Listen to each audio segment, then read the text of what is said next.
આજના સમયમાં સ્ટ્રેસફુલ લાઈફમાં અનિદ્રાની શિકાયત એક એવી મોટી પ્રોબ્લેમ થઈ ગઈ છે. હર ચોથો વ્યક્તિ એ કે છે રાત્રે સુવા જાઉં છું પણ મને ઊંઘ નથી આવતી. યદિ તમે પણ અનિદ્રાની શિકાયતથી પરેશાન હશો તો આ વિડીયો સિર્ફ ને સિર્ફ તમારા માટે છે. વિડીયોને અંત સુધી જોઈ લેજો.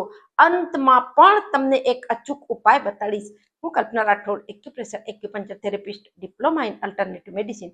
આજ હું તમને એવા સૌથી પહેલા પોઈન્ટ બતાડી દઉં.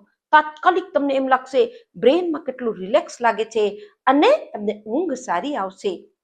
હવે એ પોઈન્ટ સૌથી પહેલા તમને જે ગોઠણ છે અને એડીના વચ્ચનો ભાગ એટલે પગની પિંડી જેને કહેવાય, પગની પિંડીમાં વધુ સરસિયાનું તેલ લઈ 5 મિનિટ બંને પગની પિંડીને ખૂબ સરસથી માલિશ કરી લેજો. આખો દિવસનો થાક ઉતરી જશે અને તમને એટલી સરસ ઊંઘ પણ આવશે. એની બાદ તમને થોડું સરસિયાનું તેલ લઈ અને નાભી અને પેટમાં આસપાસ 2 મિનિટ હલકું હલકું તમે આને માલિશ કરી લેજો. એનાથી પણ તમને એટલું રિલેક્સ લાગશે અને ઊંઘ આવશે.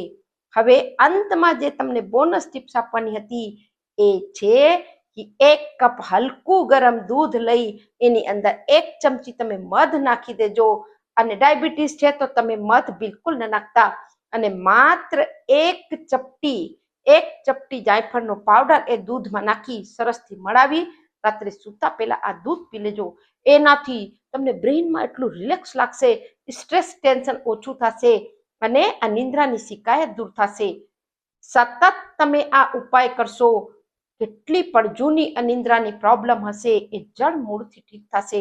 વધુથી વધુ લોકોને શેર કરો, કારણ કે આજના સમયમાં અનિદ્રાની પ્રોબ્લેમ, ઇન્સોમિનિયા એટલા તેજીથી વધવાવાળી એક પ્રોબ્લેમ થઈ ગઈ છે કે લાઈફ પણ સ્ટ્રેસફુલ છે. એ લોકોને આ વિડીયો કામ આવશે. સ્વસ્થ રહો, મસ્ત રહો, ખુશ રહો. નમસ્કાર.